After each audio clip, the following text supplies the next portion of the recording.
that mind control techniques are being used against us by the United States and by President Obama. Field Searcy is with us. He's a conservative activist, co-founder of the Georgia Tea Party. In Defense of Liberty.tv is his website. Field, welcome to the program. Thank you, Tom.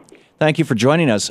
Tennessee and Kentucky, I believe, no, Tennessee and Kansas have already passed resolutions through their state legislatures, basically affirming your perspective, which you shared with the Georgia Republican Party a month ago, that between the UN Agenda 21 and President Obama, something's rotten in Denmark, to badly paraphrase Shakespeare. Tell us about it. Well, not only those two states, but Alabama as well. Mm-hmm. But, you know, Tom, this is really, it's not a left or right, a Republican or Democratic issue. This is something that's been going on for probably 20 years or more.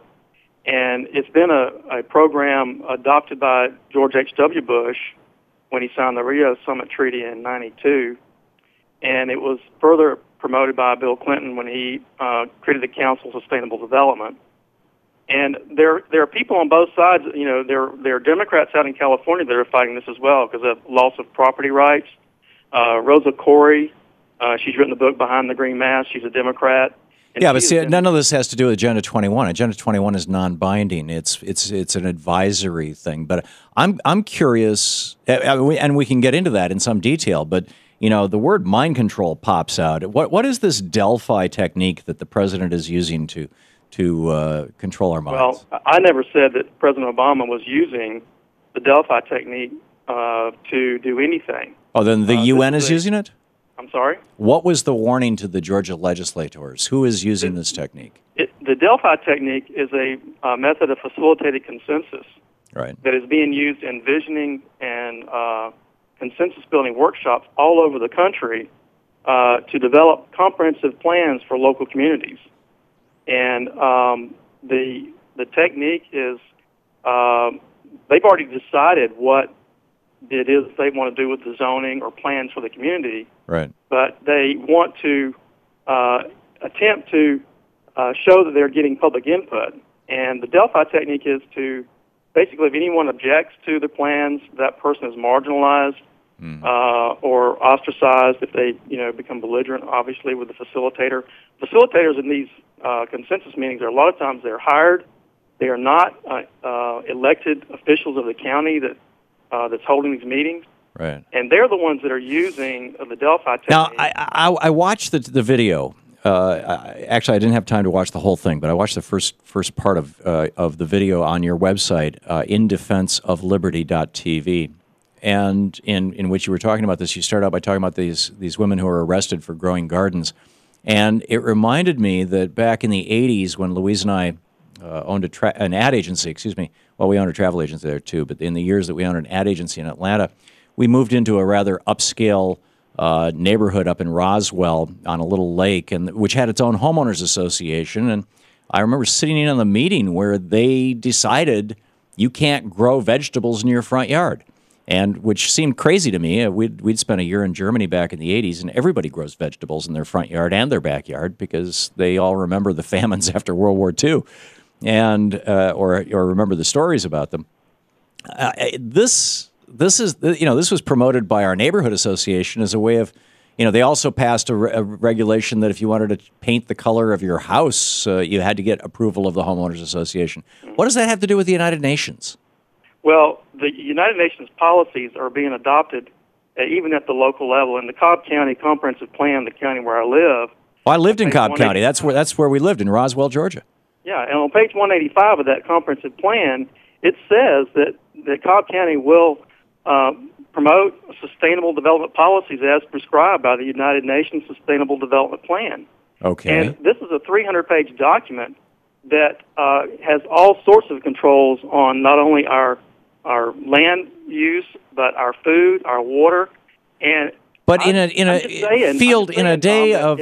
Let me finish my point. Sure. Okay. Go ahead. Saying that if our county commissioners are adopting these policies, they need to have read that 300-page UN document and fully vetted all the provisions in that document.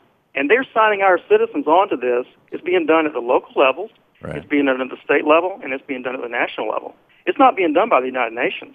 It's Well, being done by our own elected officials. If both Agenda Republican 21 and was Democrat. adopted by Cobb County, then in Lock Highland, the neighborhood I used to live in, then people would be able to grow gardens, vegetables in their front yard because, the UN is suggesting that people should be more self-sufficient and, be able to grow their own vegetables. Got no problem with that as long as we have the freedom to do that. But there are other provisions in the sustainable development that seek to limit property rights and reduce property values by taking property rights through downzoning. And this is a violation of our Fifth Amendment to right. What is downzoning?